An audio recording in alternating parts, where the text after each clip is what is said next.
बिस्मिल्लाहिर्रहमानिर्रहीम। अस्सलाम वालेकुम डियर स्टूडेंट। आज हमारा टॉपिक है class first year new syllabus chapter 1 की एक्सरसाइज। इसमें हम आज एमसीक्यूज डिस्कस करेंगे। अच्छा, ये एमसीक्यूज कोई आम चीज़ नहीं है। सबसे पहले आपने ये ज़हन में रखना है, क्योंकि यही एमसीक्यूज होते हैं जो एमडी कैट में आपका मेरिट डिसाइड कर रहे होते हैं और ई कैट में आपका मेरिट डिसाइड करते हैं। लिहाजा एक्सरसाइज के एमसीक्यूज बड़े इंपॉर्टेंट होते हैं और सिर्फ एमसीक्यूज को ही सॉल्व नहीं करना होता, उसके ऑप्शन ही याद नहीं करने होते, बल्कि आपको उन एमसीक्यूज के एक एक ऑप्शन का पता होना चाहिए कि यहाँ पे ये ऑप्शन है, ये क्यों नहीं है। अगर आपको ये तो पता चल गया कि ये वाला ऑप्शन इसका राइट ऑप्शन है, लेकिन जो रॉन्ग ऑप्शन है वो रॉन्ग क्यों है। अगर आप इस तरीके से इसको सॉल्व करेंगे तो फिर इंशाल्लाह एमडी कैट ही कैट में आप मार नहीं खाएंगे। तो इसी को हम देखते हैं जी। चैप्टर नंबर 1 की एक्सरसाइज के एमसीक्यूज हम सॉल्व करने की कोशिश करते हैं। तो सबसे पहला हमारे पास जो एमसीक्यूज है वो है which scientist first time observe the periodicity in the element.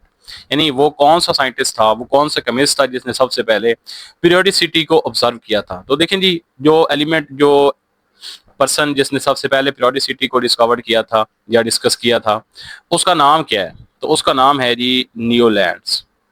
अब आप कहेंगे सर न्यूलैंड्स ही क्यों है, ये मेंडलीव क्यों नहीं है। तो याद रखिए जो न्यूलैंड था ना, इसने 1864 के अंदर पीरियोडिसिटी को डिस्कस किया था, जबकि मेंडलीव ने 1869 में किया था। ठीक है जी। न्यूलैंड क्या कहता था, न्यूलैंड ये कहता था कि हर जो आठवां एलिमेंट है ना, उसकी प्रॉपर्टीज पहले एलिमेंट के साथ मैच करती हैं, यानी उनमें पीरियोडिसिटी पाई जाती है। इसका मतलब है पीरियोडिसिटी का जिक्र किसने पहले सबसे किया था, न्यूलैंड ने किया था। डुब्रेनर क्यों नहीं हो सकता, क्योंकि डुब्रेनर ने ट्राई एट दिया था। तो डुब्रेनर ट्राई एट के अंदर पीरियोडिसिटी नहीं थी, बस वो ये कहता था कि जो दरमियान वाला एलिमेंट है उसका एटॉमिक मास फर्स्ट और सेकंड का एवरेज है। तो उसके अलावा ये भी नहीं हो सकता जी, एलमेयर भी नहीं हो सकता, इसने तो बस ग्राफिकली एक्सप्लेनेशन दी थी। तो हमारे पास जो राइट ऑप्शन बनेगा ना वो मेंटली बनेगा। ओके जी, इससे आगे चलते हैं जी। हमारे पास जो नेक्स्ट है वो है दूसरा ऑप्शन। इसको देखेंगे जी। दूसरा ऑप्शन बनता है, एक मिनट जी मैं इसको थोड़ा सा, ओके, यहाँ पे देखते हैं। दूसरा ऑप्शन कौन सा बनता है। दूसरा ऑप्शन है recognise the element if it has 3 electron shell belong to s block and has 2 electron in its outermost shell. अब इसमें उसने 3 इंफॉर्मेशन हमें दे दी है और यहां से वो पूछ रहा है कि एलिमेंट कौन सा है। तो सबसे पहले तो अपने जेहन में ये याद रखें कि वो एस ब्लॉक से बिलोंग करता है। तो एस ब्लॉक के अंदर टोटल ग्रुप भी 2 हैं। एक पहला ग्रुप है अल्कली मेटल और दूसरा ग्रुप है अल्कलाइन अर्थ मेटल। तो पहले ग्रुप के अंदर जो इलेक्ट्रॉन की तादाद है वो एक ही है और दूसरे ग्रुप में जो इलेक्ट्रॉन की तादाद है वो 2 है। तो यहां से हमें पता ये चल गया कि अगर उसके वैलेंस शेल के अंदर 2 इलेक्ट्रॉन है तो एलिमेंट दूसरे ग्रुप से बिलोंग करता है। ये तो कंफर्म हो गया हमें। अब दूसरे ग्रुप के अंदर एलिमेंट आते कौन कौन से हैं वो हम यहाँ पे लिख लेते हैं जी। दूसरे ग्रुप में कौन कौन से आते हैं, तो वो ये मैंने आपको याद करने का तरीकाकार बताया हुआ है कि बेगम, मजीद, एमजी, का, सर, बड़ा, ये मैंने बताया हुआ है आपको जी। BARA, बेगम, मजीद, का, सर, बरा, यानी beryllium, magnesium, calcium, strontium, barium और रेडियम। अब वो कहते हैं कि आप ये बताएं कि वो 3 इलेक्ट्रॉनिक शेल हैं उसके अंदर। तो बड़ी सिंपल सी बात है जी, 3 इलेक्ट्रॉनिक शेल किस में हो सकते हैं, ये जारी बात है जी, दूसरे पीरियड से बिलोंग करता है। और ये किस से बिलोंग करता है जी, तीसरे से करता है। और इसका एटॉमिक नंबर अगर हम देखें तो इसका एटॉमिक नंबर होता है 12। तो चेक कर लेते हैं जी, मैग्नीशियम को चेक करते हैं जी, 12 एटॉमिक नंबर है। तो देखें पहले शेल में 2, दूसरे में 8 और तीसरे में 2। तो जारी बात है जी कि वो मैग्नीशियम ही हो सकता है जिसके वैलेंस शेल के अंदर जी ये 2 इलेक्ट्रॉन भी हैं, एस से बिलोंग भी करता है और जो है उसका शेल भी हमारे पास कितने हैं जी, टोटल 3 शेल है। ठीक है, तो ये है कि मैग्नीशियम एटम यहाँ पर बनता है। अब सवाल है कि सोडियम क्यों नहीं बन सकता जी, सोडियम क्यों नहीं बन सकता। सोडियम इसलिए नहीं बन सकता क्योंकि सोडियम के वैलेंस शेल में 2 इलेक्ट्रॉन है ही नहीं। इसी तरीके से यहाँ पर जो पोटासियम है ये भी नहीं बन सकता। क्यों नहीं बन सकता, क्योंकि उसके वैलेंस शेल में भी 2 इलेक्ट्रॉन नहीं है। पोटासियम, सोडियम पहले ग्रुप से बिलोंग करते हैं, उसके वैलेंस शेल के अंदर 1 इलेक्ट्रॉन है। अब एक सवाल है जी, कैल्शियम क्यों नहीं हो सकता यहाँ पर। हालांकि कैल्शियम के वैलेंस एस ब्लॉक से ही बिलोंग करता है, इसके वैलेंस शेल में भी 2 इलेक्ट्रॉन ही है, लेकिन उसके 3 इलेक्ट्रॉनिक शेल नहीं है। अगर उसके मैं शेल की बात करूंगा तो उसके 3 इलेक्ट्रॉनिक शेल नहीं है जी। तो यहाँ पर ये आंसर कैल्शियम क्यों नहीं हो सकता। तो कैल्शियम की अगर हम इलेक्ट्रॉनिक कन्फिग्रेशन लिखें ना, तो अगर मैं कैल्शियम की यहाँ पे लिखता हूँ तो वो जरा आपने देखनी है। कैल्शियम का एटॉमिक नंबर 20 होता है, तो 1s2 2s2 2p6 3s2 और 3p6। अब जरा देखिए 10, 12 और 6 18 और आगे ये 4s2 यानी कि चौथे शेल में जाता है। अब यहाँ पर बच्चे कंफ्यूज होते हैं, बच्चे कहते हैं सर जी 3d भी तो है, ये इधर क्यों नहीं जाता? तो ये याद रखें कि जो 4s है उसकी एनर्जी कम है, ठीक है, तो वो पहले 4s वाले को फिल करेगा, उसके बाद 3d में जाएगा। तो ये एक इंपॉर्टेंट पॉइंट है। अक्सर बच्चे इसका कैल्शियम आंसर लगाते हैं, तो कैल्शियम नहीं है, मैग्नीशियम है। तो राइट आंसर हमारे पास कौन सा बनेगा जी? ये कैल्शियम नहीं बनेगा, बल्कि राइट आंसर हमारे पास है जी मैग्नीशियम है। ये याद रख लेंगे, राइट ऑप्शन हमारे पास मैग्नीशियम बनता है कि 3 जिसके इलेक्ट्रॉनिक शेल हैं। तो कैल्शियम के तो 3 ही हैं, जबकि सॉरी कैल्शियम के 4 हैं, जबकि मैग्नीशियम के 3 है। तो राइट ऑप्शन हमारे पास मैग्नीशियम ही बनेगा। तो मैंने बता दिया कि कैल्शियम क्यों नहीं बनेगा, पोटासियम क्यों नहीं बनेगा और सोडियम क्यों नहीं बनेगा, क्योंकि अगर आपको ये नहीं पता होगा तो फिर आप आगे प्रोसीड नहीं कर पाएंगे। ओके जी, इससे आगे चलते हैं जी। मैं इसको रेज कर देता हूँ, जो मैंने यहाँ पे लिखा है इसको रेज करता हूँ ताकि मैं यहाँ पे लिख सकूँ। नेक्स्ट है हमारे पास, which one do you think is correct about the metallic character. Metallic character क्या होता है? देखिए टॉप से बॉटम जो मेटालिक करैक्टर होता है ना, ये इंक्रीज होता है। मेटालिक करैक्टर होता क्या है? ये किसी भी एटम की ability to lose the electron, यानी ability of atom to lose the electron. कोई भी एटम जितना आसानी से इलेक्ट्रॉन को लूज करेगा, उसका मेटालिक करैक्टर उतना ही ज्यादा होगा। तो मेटालिक करैक्टर किसके डायरेक्टली रिलेटेड है? मेटालिक करैक्टर बेसिकली ये डायरेक्टली रिलेटेड है किसके? इज टू लूज इलेक्ट्रॉन, यानी जितना इलेक्ट्रॉन आसानी से रिमूव होगा उतना ही उसका मेटालिक करैक्टर ज्यादा होगा। तो डेफिनेटली जब हम ऊपर से नीचे आते हैं तो आपको पता है कि साइज इंक्रीज होता है, एटॉमिक साइज बढ़ता है, इसके अलावा जो शील्डिंग इफेक्ट होता है वो बढ़ रहा होता है, जिसकी वजह से न्यूक्लियस की वैलेंस इलेक्ट्रॉन पर अट्रैक्शन कम होती है, अट्रैक्शन कम होती है तो इलेक्ट्रॉन का रिमूवल आसान है, इलेक्ट्रॉन का रिमूवल आसान है तो मेटालिक करैक्टर बढ़ेगा। ओके जी, एक increases from top to bottom in the groups, ये हमारा राइट आंसर है जी, तीसरा। आगे चलते हैं जी, which of the following, which one is the correct statement about the following. Anionic radius is generally smaller than its atomic radius. ये गलत बात है जी, ऐसा बिल्कुल नहीं होता जी, ये बात ठीक नहीं है। ठीक बात क्या है? जो एनायनिक रेडियस है, यानी कि रेडियस ऑफ इनाइन, रेडियस ऑफ इनाइन ये लार्जर होता है जी, ज्यादा होता है पेरेंट्स एटम से। पेरेंट एटम का मतलब होता है जिस एटम से वो बना है। मिसाल के तौर पर फ्लोरीन है ना, तो फ्लोराइड किससे बना है जी? फ्लोरीन से बना है। तो फ्लोराइड आयन का जो साइज है ना वो इस फ्लोरीन से ज्यादा होगा, ठीक है जी। तो इसका मतलब है ये स्टेटमेंट तो गलत है। अब यहाँ पर आपका एक और एमसीक्यूज भी कवर हो गया कि जो आयनाइन है उसका रेडियस अपने पेरेंट एटम से ज्यादा होता है, ठीक है जी। तो ये यहाँ पर पॉइंट आपका क्लियर हो गया। ओके, इट रिमेन कहते जी, ये इसका पहला ऑप्शन तो हमारे पास गलत था। एक डिक्रीजेस फ्रॉम सॉरी ये मैंने ऊपर वाले का लगा दिया। नीचे आते हैं जी, इससे नीचे आते हैं जी, ये ऑप्शन तो हो गया हमारा गलत। केटाइनिक radius is generally bigger than atomic radius, ये भी बात गलत है। जो केटाइनिक रेडियस है ना, जैसे सोडियम का रेडियस है, केटाइन पॉजिटिवली चार्ज एटम को बोलते हैं, पॉजिटिवली चार्ज आयन को बोलते हैं, तो उसका रेडियम अपने पेरेंट्स एटम से कम होता है, ठीक है। तो ये बात तो गलत है। केटाइनिक radius is generally smaller then the atomic radius. हाँ, ये बात किसी हद तक हमें ठीक लग रही है कि इसका जो रेडियस है ना, ये जनरली क्या होता है जी? ये स्मॉलर होता है। तो ये हमारा राइट ऑप्शन है, ये वाला, ठीक है। अच्छा, बहुत किताने किनारे रही, ये तो बात गलत है, आखिर वाली बात भी हमारे पास गलत ही है। तो राइट ऑप्शन हमारा ये सी यानी चार्ली ही बनेगा। ओके जी, 2 एमसीक्यूज आपके मजीद बन गए। यहाँ पे मैं अगर थोड़ा सा मजीद इसको एक्सप्लेन करूँ तो ऐसा भी है कि जितना जैसे जैसे कीटाइन के ऊपर चार्ज बढ़ेगा ना, उसका साइज उतना ही स्मॉल होता जाएगा। अब जरा गौर करें, मैं यहाँ पर एक नई बात आपके हवाले करने लगा हूँ। तो एमसीक्यूज को पढ़ने का तरीकाकार यही होता है कि अगर आप एमडी कैट, ई कैट के लिए अपने आप को प्रिपेयर करेंगे तो उसके लिए आपको हर एमसीक्यूज को इसी तरीके से याद करना पड़ेगा। मसलन मैं यहाँ पर एल्यूमिनियम लिखता हूँ, एल्यूमिनियम के ऊपर चार्ज कितना है जी? +3 है, ये 3+ है। इसी तरीके से अगर मैं बात करता हूँ एल्यूमिनियम के बाद मैग्नीशियम की बात कर लेता हूँ तो 2+ है, सोडियम की बात कर लेता हूँ तो 1+ है। अब अगर तीनों में से मैं आपसे पूछूं कि बताएं सबसे साइज कम किसका है, तो जिसके ऊपर जितना ज्यादा पॉजिटिव चार्ज है उसका साइज उतना ही कम है। तो सबसे ज्यादा जो साइज है वो हमारे पास सोडियम का, उसके बाद कम मैग्नीशियम का और एल्यूमिनियम का, जो कि एल्यूमिनियम के ऊपर 3+ चार्ज है। क्यों? क्योंकि प्रोटॉन अगर आप तीनों के देखें तो सोडियम का एटॉमिक नंबर आपको पता है जी, ये 11 होता है, तो प्रोटॉन तो 11 ही है यहाँ पर। लेकिन इलेक्ट्रॉन की बात करें तो वो 10 ही है। यहाँ पर एटॉमिक नंबर 12 होता है, तो प्रोटॉन तो 12 है, लेकिन इलेक्ट्रॉन यहाँ पर कितने हैं जी? 10 ही हैं, 2 निकले हुए हैं। एल्यूमिनियम के अंदर एटॉमिक नंबर 13 होता है, तो प्रोटॉन तो 13 ही है, लेकिन इलेक्ट्रॉन यहाँ पर क्या है जी? वो 10 ही है। तो इलेक्ट्रॉन तो सेम है लेकिन प्रोटॉन ज्यादा है, तो उसका न्यूक्लियर चार्ज ज्यादा है, तो उसका मतलब न्यूक्लियस की वैलेंस इलेक्ट्रॉन पर अट्रैक्शन ज्यादा है, और अगर अट्रैक्शन ज्यादा है तो उसका मतलब है उसका साइज कम है। जितनी अट्रैक्शन ज्यादा होगी, वैलेंस इलेक्ट्रॉन न्यूक्लियस के उतने करीब होगी और साइज कम होता जाएगा। राइट, आगे चलते हैं जी। नेक्स्ट हमारे पास है विच नेक्स्ट हमारे पास है कि विच प्रॉपर्टी, पांचवा है, which property increases as you go down in the group in the product table. कहते हैं कि जब आप ग्रुप में डाउन आते हैं तो कौन सी चीज ऐसी है जो बढ़ती है? Atomic radius. तो बिल्कुल सही बात है जी, एटॉमिक रेडियस इंक्रीज होता है जी टॉप से बॉटम, कई दफा हम पढ़ चुके हैं। अब सवाल है जी इलेक्ट्रॉन अफिनिटी के बारे में क्या ख्याल है? तो भाई इलेक्ट्रॉन अफिनिटी टॉप से बॉटम आते हुए इलेक्ट्रॉन अफिनिटी कम होती है, बढ़ती नहीं है, कम होती है। तो ये मैं डाउन का साइन बना रहा हूँ, डिक्रीज होती है, याद रख लें, अलग से एमसीक्यूज है।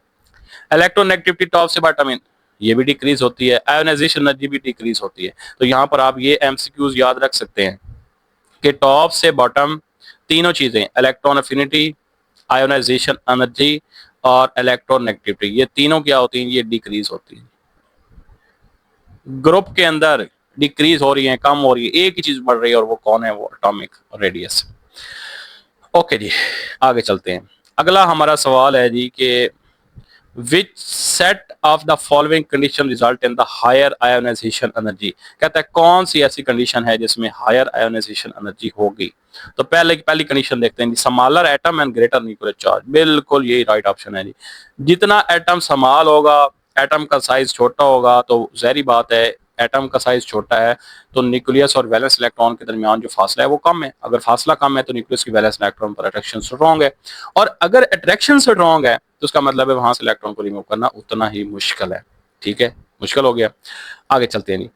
ग्रेटर न्यूक्लियर चार्ज, तो जितना न्यूक्लियर चार्ज ज्यादा होता जाएगा तो न्यूक्लियर चार्ज से क्या इफेक्ट पड़ेगा? न्यूक्लियस की वैलेंस इलेक्ट्रॉन पर अट्रैक्शन उतनी ज्यादा है, अट्रैक्शन ज्यादा है तो न्यूक्लियस से वैलेंस इलेक्ट्रॉन को निकालना, उसको छीनना उतना ही मुश्किल होता रहेगा। तो जाहिर है ज्यादा एनर्जी लगानी पड़ेगी तो आयनाइजेशन एनर्जी की वैल्यू बढ़ जाएगी। बाकी नीचे वाला कोई ऑप्शन यहाँ पे ठीक नहीं लग रहा। आगे चलते हैं, इससे आगे हमारे पास सातवां एमसीक्यू है जी, Which of the following atom show more than one oxidation state? कौन सा ऐसा एटम है जिसकी एक से ज्यादा ऑक्सीडेशन स्टेट होती है? तो जनाब गौर करेंगे, सोडियम। भाई सोडियम की ऑक्सीडेशन स्टेट सिर्फ एक ही होती है जी, और वो होती है +1। इसके अलावा कोई ऑक्सीडेशन स्टेट नहीं है, एक ही इलेक्ट्रॉन है लूज करता है +1 हो जाती है। मैग्नीशियम वैलेंस शेल में 2 इलेक्ट्रॉन है, दोनों लूज कर देता है तो +2 हो जाती है, इसके अलावा इसकी कोई ऑक्सीडेशन स्टेट नहीं है। एल्यूमिनियम 3 इलेक्ट्रॉन है जी, +3, 3 वैलेंस इलेक्ट्रॉन है, तीनों लूज करता है तो 3+3 ऑक्सीडेशन स्टेट हो जाती है। अब फास्फोरस की क्या है, ये थोड़ी इसकी ऑक्सीडेशन स्टेट वेरिएबल होती है। अब देखते हैं कैसे होती है। अगर मैं इसका एटॉमिक नंबर लिखूं तो ये 15 है। कैसे लिखूंगा इसको? तो ये जरा देखेंगे आप कि मैं इसको कैसे रिप्रेजेंट कर रहा हूँ। ये 1s2 है, 2s2 है, 2p6 है, 3s2 है और 3p यहाँ पर कितना आ जाता है? 12, 10 तो 12 और 3 15। तो देखिए वैलेंस शेल में इलेक्ट्रॉन की तादाद कितनी है जी? 5 है। लेकिन आपको पता है कि जो तीसरा शेल होता है ना उसमें 3d भी होता है, तो इसके नॉर्मल स्टेट में 3d में कोई इलेक्ट्रॉन नहीं है। ठीक है, तो अब इसकी ऑक्सीडेशन स्टेट क्या हो सकती है? इसको जरा ओपन करके लिखते हैं। ओपन कैसे लिखेंगे? ये वैलेंस शेल को मैं ओपन करके लिख रहा हूँ, तो देखें ये 3s को मैं ऐसे लिख रहा हूँ, ये 2 इलेक्ट्रॉन है। इसी तरीके से 3p के अंदर 3 इलेक्ट्रॉन है, 3px है, 3py है और 3pz है। तो देखिए कितने कितने इलेक्ट्रॉन है जी? एक इलेक्ट्रॉन है। डी के अंदर कितने इलेक्ट्रॉन है जी? डी के अंदर कोई इलेक्ट्रॉन नहीं है 3d के अंदर। और डी के आपको पता है कि 5 सब शेल होते हैं जी, 1 2 3 4 और 5। 3d xy 3d yz 3d zx 3d x square y square और 3d z का स्क्वायर। ओके जी, अब जरा इसको मैं ऊपर ले जाता हूँ जी, ये जरा देखते हैं। अब जरा आप गौर करें कि इसकी ऑक्सीडेशन स्टेट वेरिएबल कैसे है। इसकी ऑक्सीडेशन स्टेट वेरिएबल इसलिए है कि अगर तो ये अपने ये 3 इलेक्ट्रॉन पी वाले यूज करता है बॉन्डिंग के लिए तो इसकी ऑक्सीडेशन स्टेट हमारे पास +3 हो जाएगी। ठीक है, कैसे? जैसे PCl3 के अंदर है, इसमें ऑक्सीडेशन स्टेट कितनी है? +3 है। अब अगर तो ये यहाँ पर इस इलेक्ट्रॉन को यहाँ से एक्साइट होकर इलेक्ट्रॉन इधर चला जाता है, तो अब जरा देखें इसके वैलेंस शेल में इलेक्ट्रॉन कितने हो जाएंगे जी? तो इसके वैलेंस शेल में इलेक्ट्रॉन हमारे पास एक इधर आ जाएगा और एक इधर आ जाएगा। अब कितने होगा जी? 5। तो ये ऑक्सीडेशन स्टेट शो करेगा जी +5। तो कंपाउंड कौन सा है जी? PCl5 के अंदर आप देख लें तो इसकी ऑक्सीडेशन स्टेट +5 है। तो इसका मतलब ये है कि इसकी वेरिएबल ऑक्सीडेशन स्टेट है जी, एक नहीं है बल्कि एक से ज्यादा इसकी ऑक्सीडेशन स्टेट यहाँ पर पाई जाती है। ठीक है, तो एक से ज्यादा ऑक्सीडेशन स्टेट आपने देख ली जी, +3 भी हो सकती है, +5 भी हो सकती है। क्या फास्फोरस की कोई और ऑक्सीडेशन स्टेट भी हो सकती है? तो एक ऑक्सीडेशन स्टेट आपने मुझे बतानी है जी, इसकी -3 भी ऑक्सीडेशन स्टेट हो सकती है।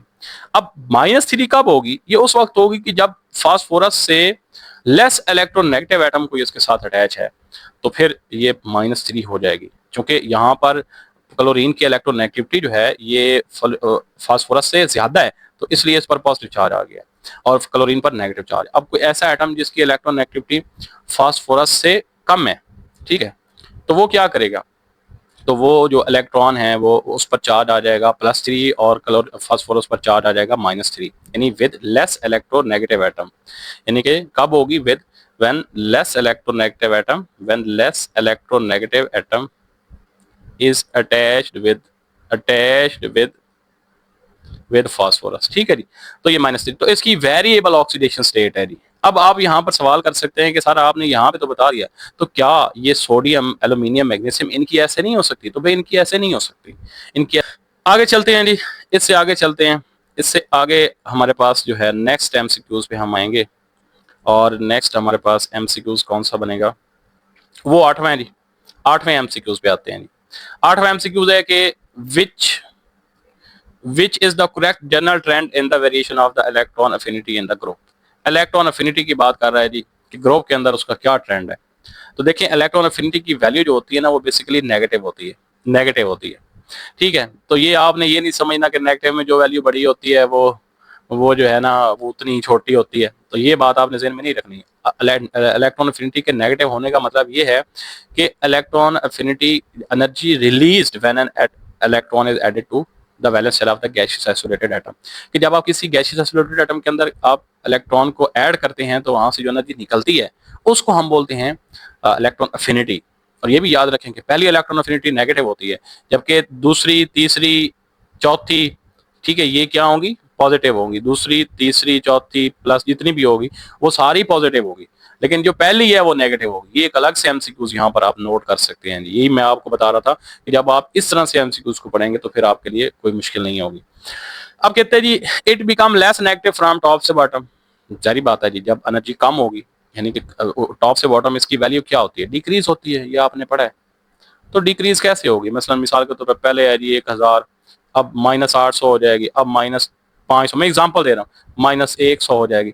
तो लेस नेगेटिव हो रही है ना टॉप से बॉटम आते हुए। जब ये लेस नेगेटिव हो रही है तो उसका मतलब ये है कि एनर्जी कम हो रही है, तो सिंपल बात है जी, it become less negative from top to bottom, ठीक है। ओके, आगे चलते हैं। 9th एमसीक्यूज है जी, what is the oxidation state of sulphur in the sulphate ion. Sulphate ion में सल्फर की ऑक्सीडेशन स्टेट पूछ रहा है जी। लिख देते हैं जी, चेक कर लेते हैं ये क्या होती है, मैं रेज कर रहा हूँ तो चेक करते हैं जी क्या होती है। SO4 2 नेगेटिव के अंदर सल्फर की ऑक्सीडेशन स्टेट। तो निकालने का तरीकाकार मैंने आपको समझाया हुआ है कि ये हम कैसे निकाल सकते हैं इसको। तो उसका तरीकाकार ये है कि ऑक्सीडेशन स्टेट ऑफ सल्फर पहले लिखेंगे जी, ऑक्सीडेशन नंबर या oxidation state of sulphur +4 into oxidation state of oxygen और इज इक्वल टू 2 नेगेटिव, यानी कि 2 नेगेटिव के बराबर है। अब कैसे, आपको पता है जो ऑक्सीडेशन का सम होता है, ऑक्सीडेशन स्टेट का सम होता है वो 0 के बराबर होता है न्यूट्रल कंपाउंड के अंदर, लेकिन अगर आयन है तो आयन के ऊपर जो चार्ज होता है उसके बराबर होता है। तो यहाँ पर इसको अगर मैं कह लूँ कि oxidation state of oxidation number of sulphur +4 into oxygen का तो पूरी दुनिया को पता है कि ये -2 होती है। हाँ, कुछ कंपाउंड के अंदर ये -1 भी होती है, किसमें, परऑक्साइड में, और -1/2 भी होती है, किसमें, सुपर ऑक्साइड में। अलग एमसीक्यूज आ गए, तो ये आप नोट करते जाएं साथ साथ में। ओके जी, -2 है तो ये इधर ही रहेगा, तो ये -8 और ये 2 नेगेटिव आप इसको कर लें, तो ये ऑक्सीडेशन नंबर ऑफ सल्फर, तो ये ऑक्सीडेशन नंबर ऑफ सल्फर किसके बराबर हो जाएगा, -2, ये उधर जाके +8 हो जाएगा, तो ये कितना बनेगा जी, +6 बनेगा। तो +6 ऑक्सीडेशन स्टेट बनती है जी। तो राइट ऑप्शन हमारे पास बनेगा जी ये वाला राइट ऑप्शन है। ओके जी, 10 पे आते हैं। Which is the correct trend in the variation of the electronegativity along the period of the periodic table? Very simple है जी।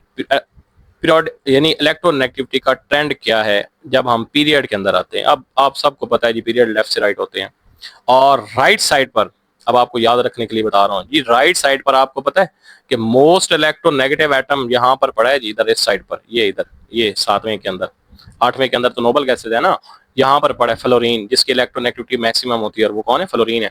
तो देखें इट डिक्रीजेस फ्रॉम, डिक्रीज तो नहीं हो रही भाई, इंक्रीज हो रही है ना, it increases from left to right in the period. तो इसका राइट ऑप्शन होगा it increases from left to right across the period. Period में ये लेफ्ट टू राइट क्या हो रही है जी, इंक्रीज हो रही है। Okay, left to right increase हो रही है, ठीक है जी। आगे चलते हैं। टॉप से बॉटम क्या हो रही है, टॉप से बॉटम अगर मैं इसी को कहूं कि टॉप से बॉटम क्या हो रही है, तो टॉप से बॉटम ये डिक्रीज हो रही है। ये हमने पहले भी पढ़ा है। ये अलग से एक एमसीक्यूज आप यहाँ पर लिख सकते हैं, और एक अलग से एमसीक्यूज आप यहाँ पर ये भी लिख सकते हैं भाई मैक्सिमम इलेक्ट्रोनेगेटिविटी किसकी है, तो आपको पता है जी फ्लोरीन की है, और वो कितनी है, वो 4 है।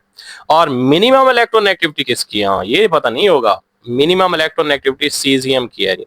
फर्स्ट ए के अंदर वो एंड वाला मैंने आपको ये समझाया हुआ है कैसे कि हाली ने की रब से फरियाद, फरियाद, ये सॉरी इसको मैं थोड़ा सा ऊपर ले जाता हूँ। ये देखें जी, ये सीजियम पड़ा यहाँ पर, फर्स्ट ए के एंड पर पड़ा है यहाँ पर। तो इसकी इलेक्ट्रोनेगेटिविटी 0.8 या 0.9, बाज बुक्स में 0.8 है, बाज बुक्स में 0.9 है जी। तो इसमें आपने परेशान नहीं होना जी। ओके, इससे आगे चलते हैं जी। नेक्स्ट हमारे पास है, नेक्स्ट एमसीक्यूज पर आते हैं जी। ये एमसीक्यूज हमारा हो गया। तो राइट ऑप्शन आपको मैंने बता दिया, ये राइट ऑप्शन बनता है। आगे है जी 11th है, the atomic radius generally around the period. भाई पीरियड में एटॉमिक रेडियस क्या होता है, तो ये तो पढ़ पढ़ के थक गए हैं जी आप कि पीरियड के अंदर जो एटॉमिक रेडियस है ये इंक्रीज होता है या डिक्रीज होता है, तो डेफिनेटली डिक्रीज ही होता है, कम होता है जी, डिक्रीज होता है एटॉमिक रेडियस पीरियड के अंदर। लेकिन ग्रुप के अंदर क्या होता है, अगर ग्रुप की बात करें तो ग्रुप में ये टॉप से बॉटम आते हुए इंक्रीज होता है। अलग से एमसीक्यूज आ गया जी, अलग से एमसीक्यूज आ गया। ओके, और लास्ट जो एमसीक्यूज हमारे पास है वो है कि which of the following element has the highest ionisation energy. कहते हैं जी किसकी आयोनाइजेशन एनर्जी हाईएस्ट होती है। तो पहले तो आयोनाइजेशन एनर्जी का ट्रेंड देखते हैं। आयोनाइजेशन एनर्जी का ट्रेंड क्या है, तो जनाब आयोनाइजेशन एनर्जी जो होती है ना, आयोनाइजेशन एनर्जी ये ग्रुप के अंदर, ग्रुप में डिक्रीज होती है, और पीरियड के अंदर ये क्या होती है जी, पीरियड के अंदर ये इंक्रीज होती है। पीरियड का मतलब है कि लेफ्ट से राइट जाते हुए इंक्रीज होगी, और ग्रुप का मतलब है टॉप से बॉटम आते हुए डिक्रीज होगी। ओके जी, सवाल क्या जी, हाईएस्ट आयोनाइजेशन एनर्जी किसकी है, तो देख लेते हैं जी हाईएस्ट किसकी है। अगर मैं बच्चे दूसरे पीरियड के अंदर आऊं तो सोडियम, सॉरी ये देख लें जी, सोडियम को देखें जी, सोडियम है एक, सोडियम है, फिर मैग्नीशियम है, फिर एल्यूमिनियम है, और कौन है। तो यहाँ पे सोचने की जरूरत ही नहीं है, लेफ्ट से राइट इंक्रीज हो रही है। और सबसे आखिर पर कौन है जी, सबसे आखिर पे आपको पता है जी 8 ग्रुप है जी, 8th ए या सिंपल 8 ग्रुप, या इसका दूसरा नाम नोबल गैसेस भी है। ठीक है, तो नोबल गैसेस की आयोनाइजेशन एनर्जी सबसे हाईएस्ट होती है। क्यों हाईएस्ट होती है, क्यों हाईएस्ट होती है, क्योंकि उसका वैलेंस शेल कंप्लीट होता है। भाई उसको इलेक्ट्रॉन ना लेने की जरूरत है, ना ही इलेक्ट्रॉन को देने की जरूरत है। तो जब इलेक्ट्रॉन ना लेता है ना इलेक्ट्रॉन को देता है, तो इलेक्ट्रॉन को वहां से रिमूव करना बड़ा मुश्किल है, क्योंकि उसका वैलेंस शेल कंप्लीट है। या 8 इलेक्ट्रॉन है या फिर 2 इलेक्ट्रॉन है, हीलियम में 2 है, बाकी सब के अंदर 8 है। तो देखें जितने भी नोबल गैसेस हैं उनकी आयोनाइजेशन एनर्जी सबसे ज्यादा होती है। तो ऑर्गन एक नोबल गैस है। नोबल गैसेस कौन कौन सी होती हैं, मैं यहाँ पर लिख भी देता हूँ। ये होती हैं जी helium, neon, argon, krypton, xenon, radon. तो किसी भी पीरियड के अंदर अगर आप देखेंगे तो इनकी आयोनाइजेशन एनर्जी ज्यादा हो, तो आर्गन की डेफिनेटली ज्यादा है।